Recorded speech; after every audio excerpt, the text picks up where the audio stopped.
Good morning. This is Bhupendra Singh Mandoi. I welcome you all on my channel, and today we will discuss RPC, Remote Procedure Call. RPC is a technology is used to develop distributed application. First time जब distributed application बनाया गया था तो उसमें RPC technology का use किया गया था, जिसमें क्लाइंट और सर्वर दोनों ही मशीन पर एक कॉमन ऑपरेटिंग सिस्टम रन होता था और वो ऑपरेटिंग सिस्टम था यूनिक्स। मतलब जो distributed application first time develop हुआ था तो यूनिक्स ऑपरेटिंग सिस्टम के लिए हुआ था और सी प्रोग्रामिंग लैंग्वेज का उसमें यूज़ हुआ था।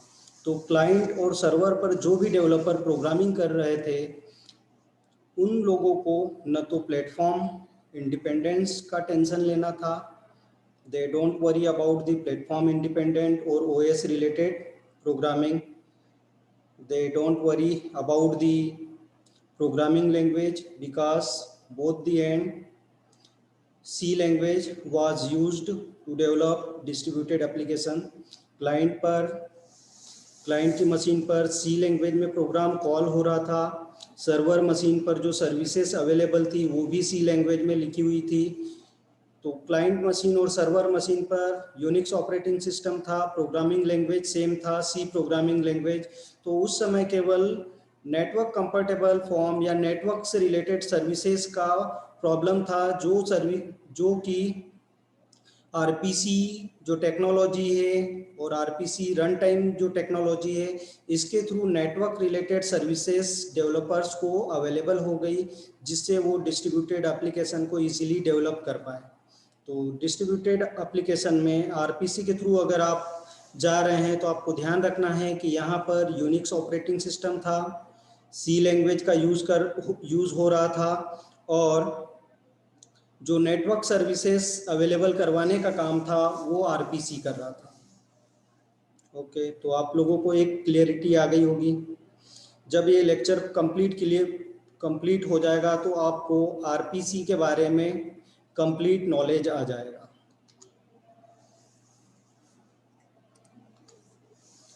Remote procedure call is a powerful technique for constructing distributed client server based application.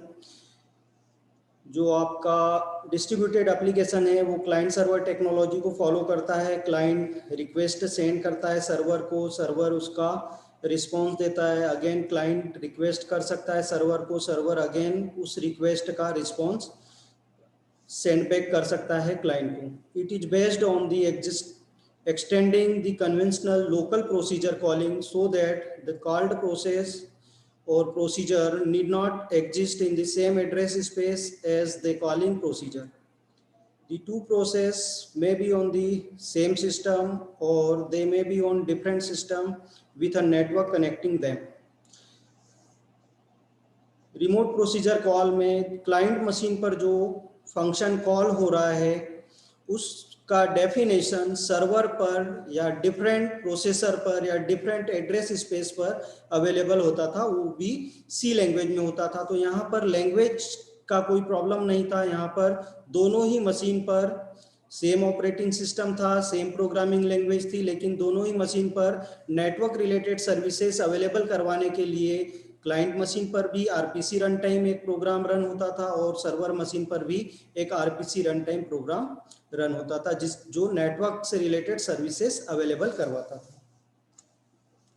ये एक रिमोट प्रोसीजर कॉल का मॉडल है जिसमें यहाँ पर क्लाइंट एक प्रोसेस है या हम उसको कॉलर भी बोल सकते हैं, इधर एक सर्वर पर प्रोसेस है या इम्प्लीमेंटेशन सर्वर पर अवेलेबल है।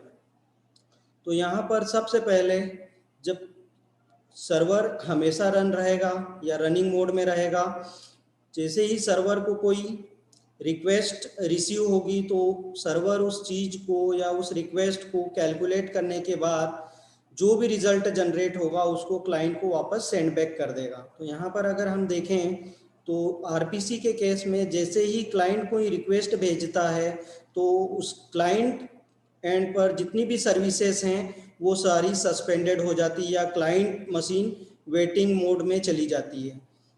यहाँ पर क्लाइंट ने एक प्रोसीजर को कॉल किया, एक फंक्शन को कॉल किया और उसका डेफिनेशन सर्वर पर अवेलेबल है, तो सर्वर ने यहाँ पर क्या किया, उस रिक्वेस्ट को रिसीव किया और उसको जो भी फंक्शन यहाँ पर अवेलेबल है उसका एग्जीक्यूशन स्टार्ट किया। एग्जीक्यूशन स्टार्ट होने के बाद रिजल्ट जनरेट किया। रिजल्ट जनरेट करने के बाद उस रिजल्ट को एज ए रिप्लाई वापस सेंड किया इसको, क्लाइंट को। तो क्लाइंट मशीन पर वापस यहाँ पर एक रिजल्ट रिसीव हुआ। रिजल्ट रिसीव होने के बाद यहाँ पर जो क्लाइंट मशीन है वापस रिज्यूम मोड में आ जाएगी। जो सस्पेंडेड मोड था या वेटिंग मोड था वो खत्म हो जाएगा। अब यहाँ पर सर्वर ने जैसे ही रिप्लाई सेंड कर दिया उसके बाद सर्वर वेटिंग मोड में आ गया। वो वेट कर रहा है कि कोई क्लाइंट मुझे फिर से कोई रिक्वेस्ट करेगा।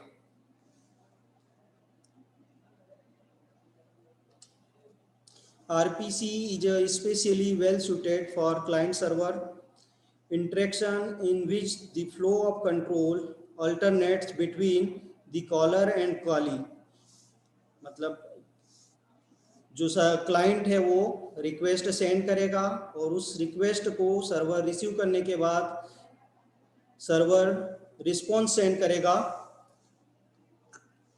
क्लाइंट को। तो ये प्रोसेस चलती रहेगी। फिर again client can make request to server, again server can send response to client।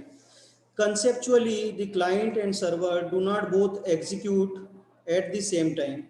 Instead, the thread of execution jumps from the caller to callee and then back again। Previous diagram में हमने देखा था कि जैसे ही collar ने कोई message send किया था वैसे ही वो सस्पेंडेड मोड में चला गया था या वेटिंग मोड में चला गया था। सर्वर पर जैसे ही रिक्वेस्ट रिसीव होती है सर्वर एग्जीक्यूशन स्टार्ट कर देता है और रिस्पॉन्स जब सेंड करता है तो सर्वर भी वेटिंग मोड में आ जाता है या सस्पेंडेड मोड में आ जाता है। यही आरपीसी का एक डिसएडवांटेज भी है कि क्लाइंट मशीन जब कोई मैसेज सेंड कर देगा तो सस्पेंडेड मोड में आ जाएगा, वहां पर कोई दूसरी एक्टिविटी नहीं हो पाएगी। सर्वर पर भी सेम, जब सर्वर वेटिंग में होगा तो वहां पर कोई भी एक्टिविटी परफॉर्म नहीं होगी। ये एक डिसएडवांटेज भी है आरपीसी का। ओके, वर्किंग देखते हैं हम। वर्किंग ऑफ आरपीसी, यहाँ पर दो मशीन है, एक क्लाइंट मशीन है एक सर्वर मशीन है। आपको एक दो चीजें ध्यान रखना है आरपीसी के केस में कि आरपीसी में जो फंक्शन कॉल होता है वो क्लाइंट स्टब में होता है और सर्वर मशीन पर भी एक स्टब प्रोग्राम होता है। Stub is a software. Client machine के स्टब को हम क्लाइंट स्टब बोलते हैं, सर्वर मशीन के स्टब को हम सर्वर स्टब बोलते हैं। तो यहाँ पर हम देखते हैं कि यहाँ पर क्लाइंट मशीन पर जैसे ही कोई फंक्शन कॉल होगा तो जैसे ही कॉल होगा तो वो कॉलिंग क्लाइंट के स्टब प्रोग्राम में होगी कॉलिंग। और जो भी मैसेज, आपको यहाँ पर ध्यान रखना है कि जो भी मेथड आपकी कॉल हो रही है उसका रिटर्न टाइप होना चाहिए और उस मेथड ने पैरामीटर भी लेना चाहिए। तो यहाँ पर पैक का मतलब होता है कि फंक्शन को में जो पैरामीटर है उनको पैक करते हैं या फिर हम ये बोलें कि मार्शल करते हैं। मार्शल करते हैं नेटवर्क कंफर्टेबल फॉर्म में उसको एक मैसेज बनाकर कन्वर्ट कर देते हैं। ये कन्वर्ट करने का काम होता है क्लाइंट स्टब का। क्लाइंट उस फंक्शन को पैरामीटर के साथ पैक करके या मार्शल करके उस मैसेज में कन्वर्ट करने के बाद उस मैसेज को आरपीसी रन टाइम को देता है। आरपीसी रन टाइम जैसे ही मैसेज सेंड करता है नेटवर्क में वैसे ही जो क्लाइंट मशीन है और जो क्लाइंट है और जो यूजर है वो वेटिंग मोड में चला जाता है। सर्वर मशीन पर, सर्वर की मशीन पर जो रन हो रहा है आरपीसी रन टाइम, वहां पर क्लाइंट ने जो मैसेज नेटवर्क के थ्रू भेजा है वो मैसेज रिसीव होता है। इस मैसेज को आरपीसी सेंड करता है सर्वर स्टब को। सर्वर पर इसकी अनमार्शलिंग होती है, मैसेज वापस अनमार्शल होता है या ओरिजिनल फॉर्म में कन्वर्ट होता है। ओरिजिनल फॉर्म में कन्वर्ट होने के बाद वो क्या करता है, सर्वर पर जो भी डेफिनेशन और मेथड अवेलेबल है उसको एग्जीक्यूट करता है। सर्वर पर जो भी प्रोग्राम एग्जीक्यूट हो रहा है, एग्जीक्यूट होने के बाद वो रिजल्ट जनरेट करता है। उस रिजल्ट को वो सर्वर स्टब को देता है। सर्वर स्टब उसको नेटवर्क कंफर्टेबल फॉर्म में कन्वर्ट करने के बाद आरपीसी रन टाइम को देता है। आरपीसी रन टाइम उसको नेटवर्क के थ्रू क्लाइंट मशीन को देता है। क्लाइंट मशीन में आरपीसी रन टाइम में वो मैसेज और रिजल्ट रिसीव होता है। उस रिजल्ट को, और यहाँ पर जब मैसेज या रिजल्ट रिसीव हुआ है तो ये नेटवर्क कंफर्टेबल फॉर्म में है, यूजर कंफर्टेबल फॉर्म में नहीं है। तो ये मैसेज ये सीधे क्लाइंट स्टब को देता है। क्लाइंट स्टब इस मैसेज को अनपैक करता है या अनमार्सलिंग करता है। अनमार्सलिंग करने के बाद जो कॉली है या जो फंक्शन कॉल कर रहा है उसको ये मैसेज और रिजल्ट रिटर्न हो जाता है। तो आई थिंक आपको समझ में आया होगा कि आरपीसी कैसे काम कर रहा है। तो आपको यहाँ पर दो चीज़ों का ध्यान रखना है कि क्लाइंट स्टब में फंक्शन कॉल होगा और वहाँ पर वो नेटवर्क कंफर्टेबल फॉर्म में कन्वर्ट होगा या एक मैसेज क्रिएट होगा। जो फंक्शन कॉल हो रहा है उसको एक मैसेज के फॉर्म में क्रिएट कर लेगा जो नेटवर्क कंफर्टेबल फॉर्म में होगा, और वो मैसेज आरपीसी रन टाइम को सेंड करेंगे। आरपीसी रन टाइम उस मैसेज को सर्वर मशीन के आरपीसी रन टाइम को सेंड करेगा, और सर्वर का जो आरपीसी रन टाइम है वो सर्वर के स्टब को देगा। सर्वर स्टब से वो प्रोग्राम एग्जीक्यूट होगा जो सर्वर पर अवेलेबल है। ओके, तो यहाँ पर हमने एक डायग्राम के थ्रू भी देख सकते हैं कि यहाँ पर हमने एक मेन फंक्शन लिखा है जहाँ पर तीन वेरिएबल है पी क्यू एंड सी, जहाँ पर एक सम फंक्शन कॉल हो रहा है क्लाइंट मशीन पर, C equal to sum P comma Q. तो हमें यहाँ पर ध्यान रखना है कि मेथड का हमेशा कुछ ना कुछ रिटर्न टाइप होगा डिस्ट्रीब्यूटेड एप्लीकेशन डेवलप करने के लिए, और जो मेथड है वो पैरामीटर भी रिसीव करेगा।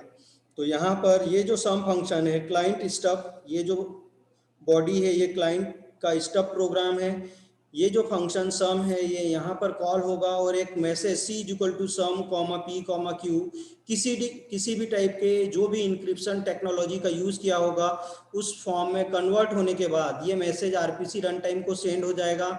जैसे ही आरपीसी रन टाइम को ये मैसेज सेंड होगा, जो क्लाइंट का प्रोग्राम है वो सस्पेंडेड मोड में चला जाएगा। आरपीसी रन टाइम इस मैसेज को नेटवर्क के थ्रू आरपीसी रन टाइम जो सर्वर की मशीन पर एग्जीक्यूट हो रहा है उसको देगा। वहाँ से आरपीसी रन टाइम इस मैसेज को सर्वर के स्टब प्रोग्राम को देगा जहाँ पर उसकी अनमार्सलिंग होगी, या हम ये कहें कि ओरिजिनल फॉर्म में ये कन्वर्ट हो जाएगा जहाँ पर क्लाइंट की मशीन पर ये कॉल हो रहा था उसी टाइप से। तो यहाँ पर आप देखें तो ये जो फंक्शन है ये इसको इस तरीके से कॉल करेगा, उसको ऐसा लगेगा कि ये सेम मशीन या सेम एड्रेस स्पेस में कॉल हो रहा है और वहीं पर उसका डेफिनेशन भी अवेलेबल है। ये काम करेगा आपका सर्वर स्टब। सर्वर स्टब में ये फंक्शन जैसे ही कॉल होगा वैसे ही ये एग्जीक्यूशन स्टार्ट हो जाएगा, और ये एग्जीक्यूशन स्टार्ट होने के बाद आफ्टर कंप्यूटेशन कुछ रिजल्ट जनरेट होगा। रिजल्ट पी प्लस क्यू को रिटर्न करेगा वापस सर्वर स्टब को। सर्वर स्टब उसको नेटवर्क कंफर्टेबल फॉर्म में कन्वर्ट करने के बाद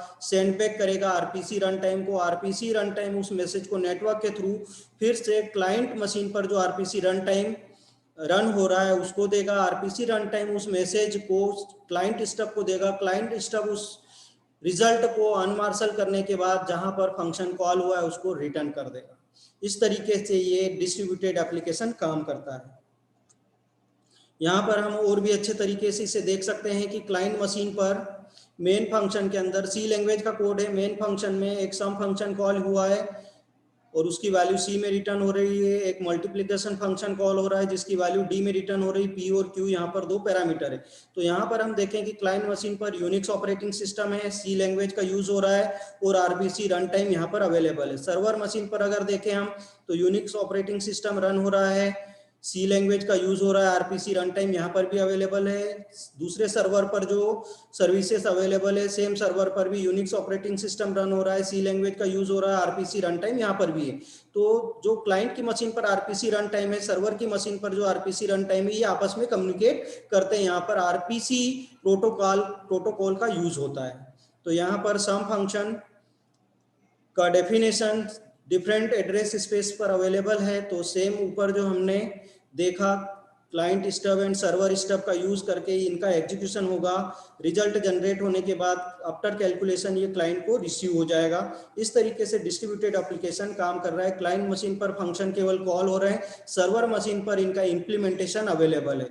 तो आरपीसी के केस में हमें याद रखना है, आरपीसी के केस में प्लेटफॉर्म इंडिपेंडेंस का ध्यान नहीं रखना है, बिकॉज सभी जहां जितने भी डिस्ट्रीब्यूटेड एप्लीकेशन जहां रन हो रहा है 100% यूनिक्स ऑपरेटिंग सिस्टम होगा। सी लैंग्वेज में ही फंक्शन कॉल हो रहा होगा, जो इम्प्लीमेंटेशन होगा या डेफिनेशन होगा वो भी 100% सी लैंग्वेज में होगा। दोनों मशीन पर आरपीसी रन टाइम की रिक्वायरमेंट होगी जो नेटवर्क से रिलेटेड सर्विसेज को प्रोवाइड करेगा। Thank you all of you. I think आपको आरपीसी का कंप्लीट नॉलेज आ गया होगा। Thank you all of you.